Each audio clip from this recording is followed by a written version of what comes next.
Star Wars 7 by 7 episode 2706. So last week, the Empire magazine feature story on the Book of Boba Fett came out. Empire is a magazine that is published in the UK, but you can get digital copies in the US. You can actually get print copies sent to you. It just takes a bit longer.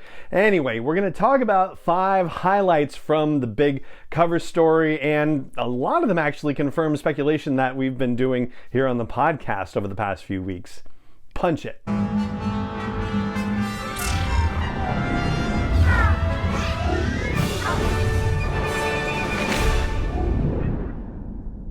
Hey Rebel Rouser, I'm Alan Voivod and this is Star Wars 7 by 7, your daily dose of Star Wars joy, and thank you so much for joining me for it. So let's start out with the number of episodes, because Lucasfilm actually revealed the number of episodes yesterday on November 29th. It's going to be a 7-episode original series, and back when I looked at this in September and looked at the directors that we knew about, so at the time that was Dave Filoni and Bryce Dallas Howard and Jon Favreau, and Richard Rodriguez was going to direct quote-unquote multiple episodes or several episodes depending on your source. So at that time it looked like it was going to be a minimum of 6 and that it could go longer. In the article that came out in Empire Online, they named a couple of new directors, ones that hadn't been previously announced. One of them is Steph Green, and she is an Oscar and Emmy nominated director. She's done a lot of one-off episodes for different series like Watchmen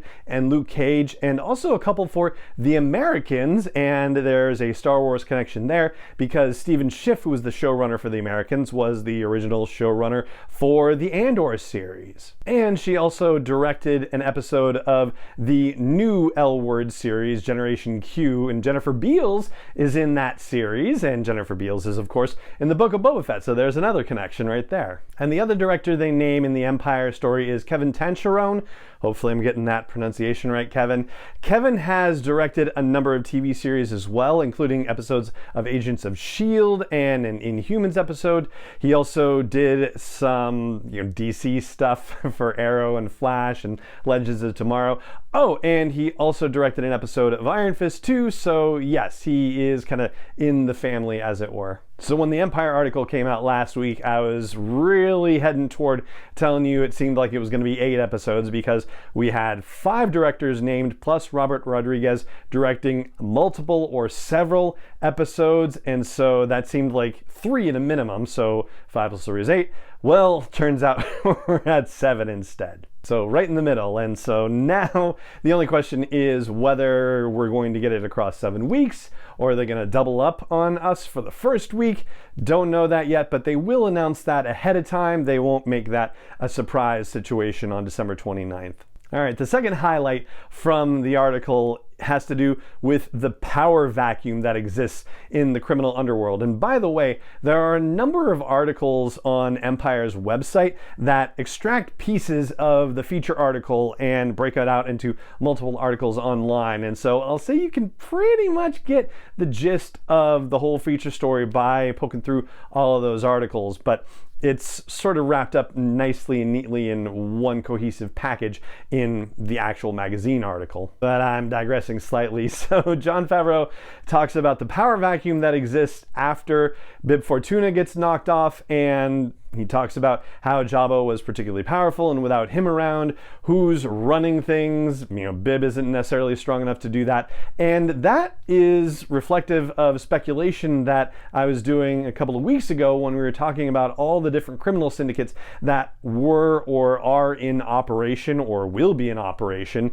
across the Star Wars canon timeline, and the possibilities of certain criminal syndicates showing up in the series. So a lot of that was based on the fact that there was going to be an assumption of a power vacuum, that there were no Hutts running things, and in fact that's the most recent thing that we knew in the canon timeline, that other Hutts were kind of picking through Jabba's remains and trying to figure out who was going to take control of the whole Hutt clan situation, but that by 5 ABY it still hadn't been figured out yet, and it certainly seems like by 9 or 10 ABY it still isn't figured out either. So it was nice to hear something along those lines from Jon Favreau that seemed to bolster the speculation that I'd been doing over the past couple of weeks. And something else that we were just talking about yesterday, as it turns out, about Boba Fett's leadership qualities, and the article goes into something related to that as well. It notes that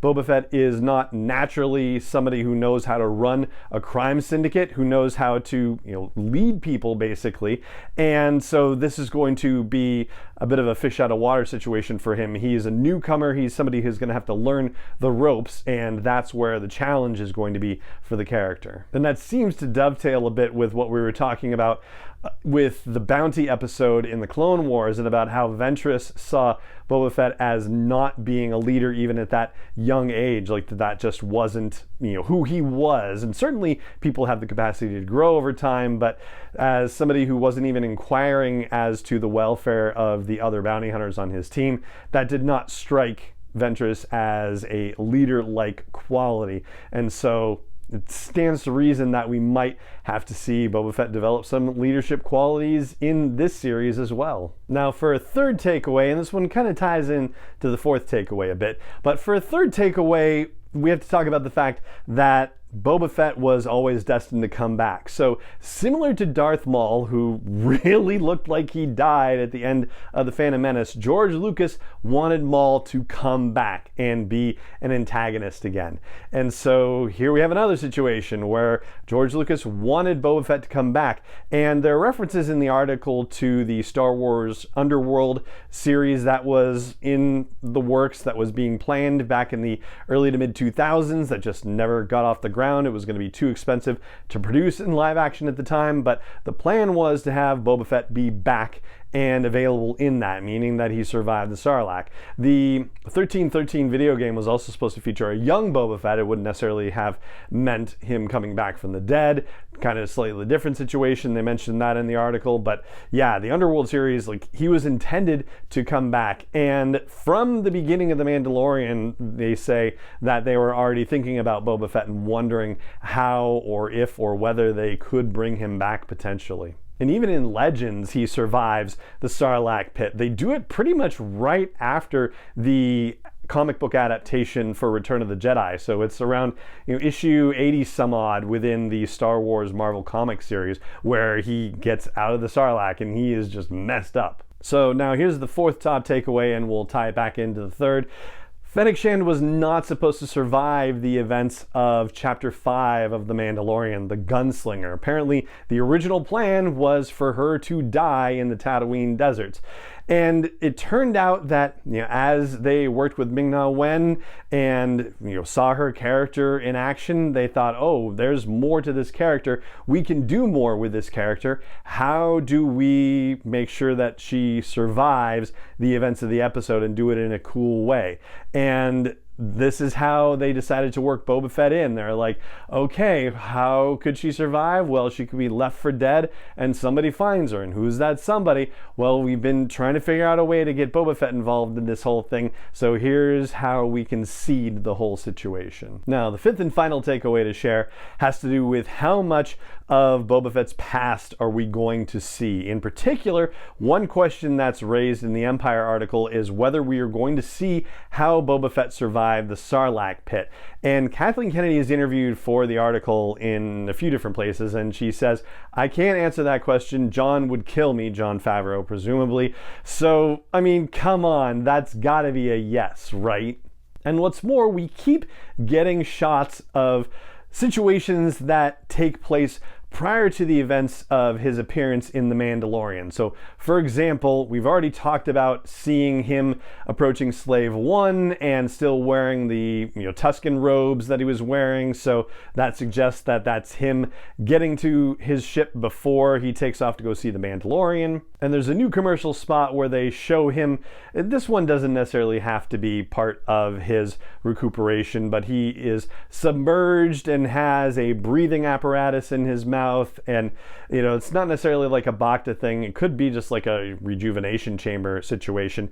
And there is a sort of like tanning bed kind of thing in one of the scenes that we see before a droid hands him his helmet to put back on. So maybe that's just for that. But there is also a scene in a new commercial spot of Tusken Raiders wandering through a sandstorm, and Very much like Yoda has good relations with the Wookiees, it seems like Mandalorians have good relations with the Tuskens. So if I had to put money on anything for this right now, I would say there's a very strong chance that Tusken Raiders rescued Boba Fett. Not necessarily pulled him out of the Sarlacc pit, but certainly if he was able to get out of the Sarlacc pit, they're the ones who probably found him and nursed him back to health. But this also kind of opens the door to a big question, which is, are we still going to think Boba Fett is cool after we learn more about him? I mean, the answer, hopefully for everyone, and certainly the answer that Lucasfilm wants us to arrive at, is yes, that will be the case.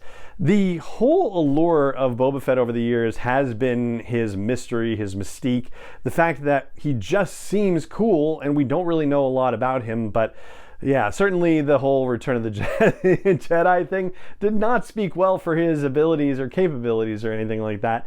But generally speaking, and overall, his mystery has been part of his appeal. Certainly the cool factor was definitely reinforced by his appearance in Chapter 14 of The Mandalorian, and so the big challenge for Robert Rodriguez and Jon Favreau and Dave Filoni and company is going to be making sure that they continue to ramp up Boba Fett's coolness factor even as we learn more about him and even as we see him as a newcomer in this whole criminal syndicate situation, and knowing that he's going to fail, he's going to make mistakes, but he still has to be cooler than he was even when we knew very little about him. That's the big challenge, so it'll be interesting to see how it all works out.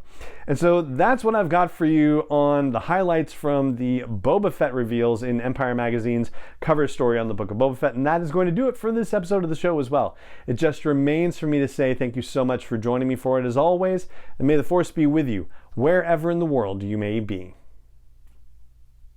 7x7 is not endorsed or sponsored yet by Lucasfilm Limited, Disney, or 20th Century Fox, and is intended for entertainment and information purposes only. Star Wars, the Star Wars logo, all names and pictures of Star Wars characters, vehicles, and any other Star Wars-related items are registered trademarks and/or copyrights of Lucasfilm Limited, or their respective trademark and copyright holders. May the Force be with them. All original content is copyright 2021 by Star Wars 7x7. We hope you love it.